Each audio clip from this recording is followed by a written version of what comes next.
You are listening to the Central Indiana Sports Report, episode 191.1, our daily update on high school, college, and professional sports news in Central Indiana, with a little bit of major national sports news, anything that may be of interest to Central Indiana sports fans.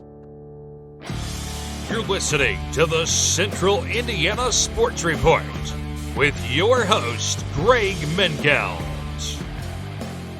Good morning, good afternoon, or good evening. Whenever you've chosen to listen to the Central Indiana Sports Report, we thank you for spending part of your day with us. Today's March 1st, 2025. It's a Saturday, so it's another day for the Central Indiana Sports Report. I'm your host, Greg Mengelt, and I love Central Indiana sports. Coming to you today from headquarters in Jeffersonville, producer Susie is today's co-host. Coming up, we have results from Friday's local basketball games, plus Purdue and the Pacers were in action, and lots more. College softball, basketball, swimming, baseball, and Yorktown's Henry Coe will be swimming for a state championship in the 100 butterfly on Saturday after his performance in Friday's preliminary round. Before we get to all of that, please go subscribe to our YouTube channel. We're doing lots of cool stuff there. Even if you're already subscribed at SoundCloud, Spotify, Apple, or Amazon, please go over to our YouTube page and subscribe there. Just search Central Indiana Sports Report. We are easy to find. And here is Susie with today's daily report. We start with the final full day of the boys' basketball regular season. And of course, we start in the CIC. Frankton won its 11th straight game, 64-39 over Blue River. Daleville went to Madison Grant and upset the Argyles, 71-65 in overtime. Morristown beat Elwood, 65-45. Elwood will play in one of 4 varsity games across the state Saturday. The Panthers are at Knox. Oak Hill picked up a big win over Delta, 58-50. We had a full game report on that one with Scott Hunt of the Marion Chronicle. And we'll hear from head coach Kevin Renbarger in our boys basketball scoreboard show later Saturday. 2A number 4 Manchester beat Mississinewa 61-46 for its first 20-win season since the great Mo Smedley led the Squires to single-class sectional at Columbia City.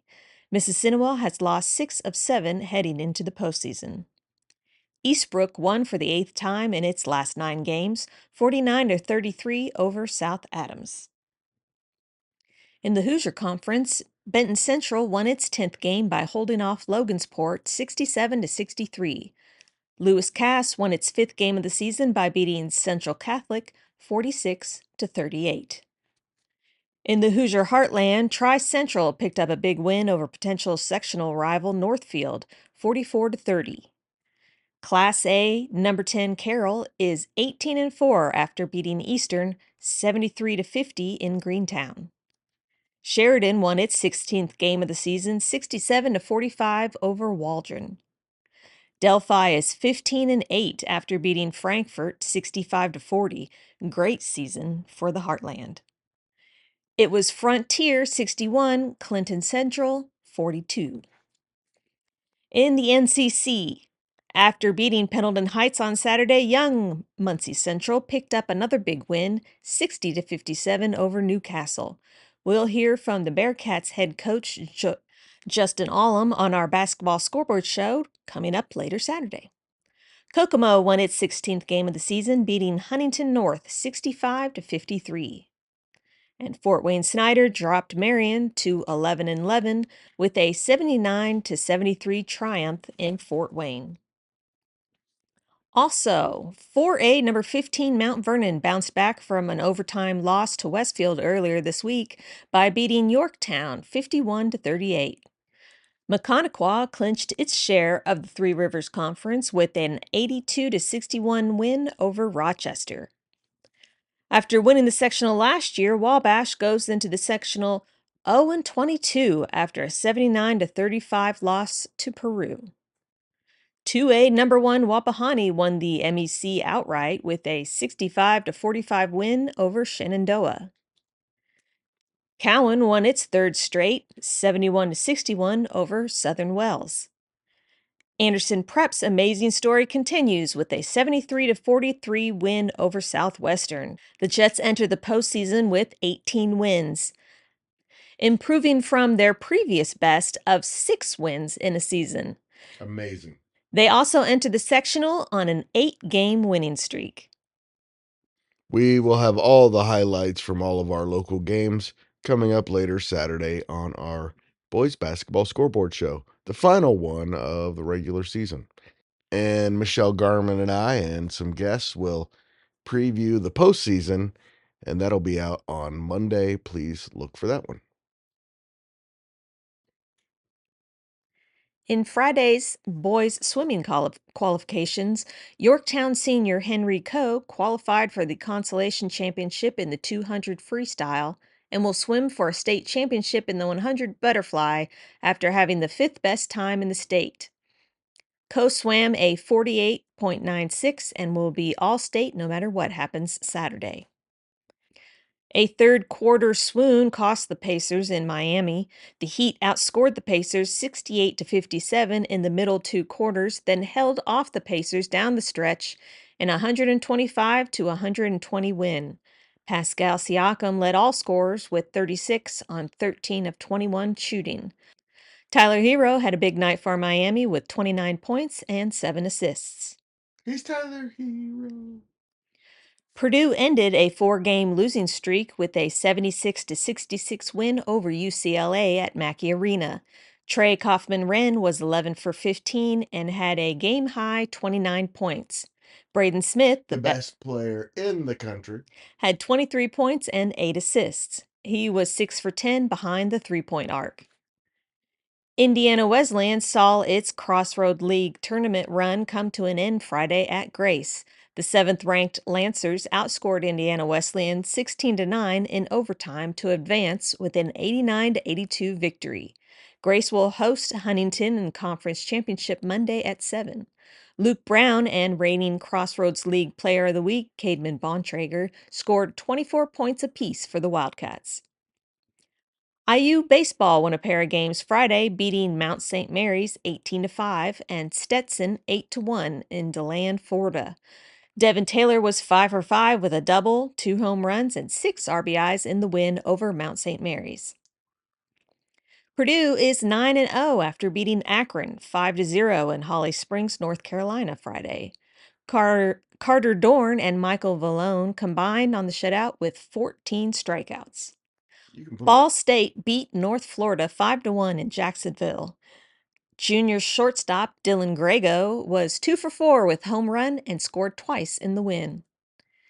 Indiana Wesleyan split 2 games with Huntington Friday, losing 8-1 in the opener and winning 4-3 in the nightcap. Kevin Corcoran earned the win and Cam LaFuse the save in the Wildcats' win. IU Kokomo lost a shootout at IU Southeast 16-15. IUS scored twice on a fielder's choice and a bases-loaded walk in the bottom of the 9th. Jason Medvesek was 5 for 5 and Mason Jans drove in 4 runs for the Cougars.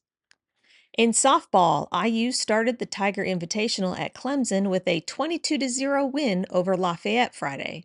Brianna Copeland was 5 for 5 with 2 doubles and a home run, 7 RBIs, and 4 runs scored.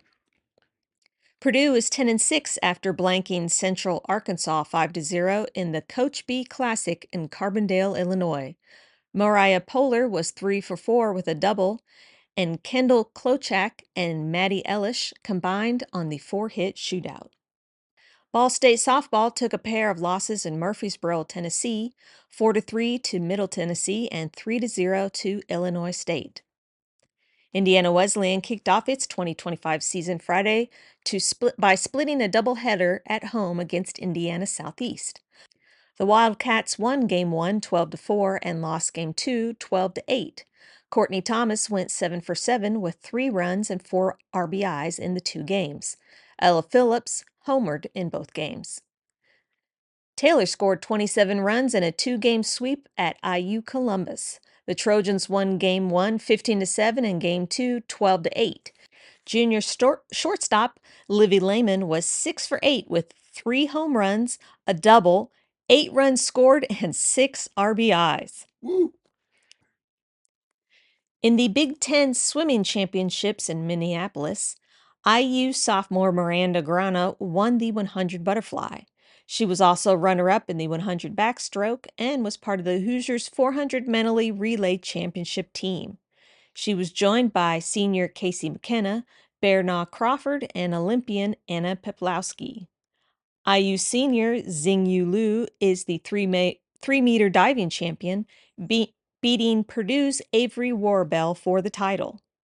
The finals conclude Saturday with the 1650 free, the 200 backstroke, the 100 freestyle, the 200 breaststroke, the 200 butterfly, the 400 freestyle relay, and the platform diving championships. IU has a half-point lead over Ohio State for the team championship heading into the final day. Wow. Ball State junior Peyton Kelly finished second to Ohio's Zeta Zone in the 200 freestyle at Friday's MAC Swimming Championships in Buffalo. Ball State is fifth in team standings, and Akron has a comfortable lead on second-place Ohio heading into the final day. Looking at Saturday's highlights, there are 4 girls basketball state championships.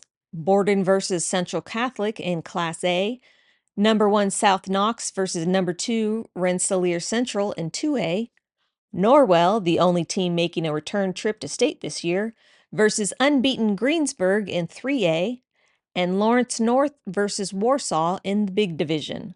We'll have all the results on Sunday's Daily Report, and we'll have a full breakdown of all 4 games on Monday. On the final day of the boys' basketball regular season, 4A number 5 Anderson goes to Wayne for a big one. Anderson is 20-2, Wayne is 16-5. And 5-17 Elwood looks to close the regular season with a win at 3-18 Knox. Elwood. The IndyCar season gets underway with qualifying at 2:30 at St. Petersburg. The race is scheduled for noon Sunday. We'll have lots on the IndyCar race on the Central Indiana Sports Report. Also, Ball State's men are at Bowling Green, and Ball State's women can clinch the MAC with a win at Western Michigan. Indiana Wesleyan's women host Spring Arbor in the Crossroads semifinals, and IU's men are at Washington for a must-win Big Ten contest. Grant Schaus previewed that game, and that was released earlier Saturday. Please go find that one. And now you know everything we know about Central Indiana sports. Thank you for listening, and we hope you have a good rest of your day. Make sure you catch up on the other podcasts that are released this weekend and get all your Central Indiana sports news right here.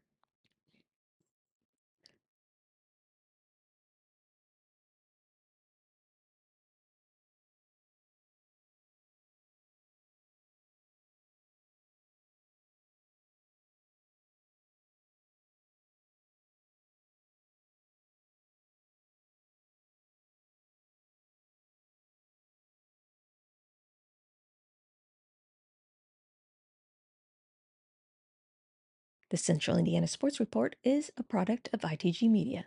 And I love Susie. And I love Greg.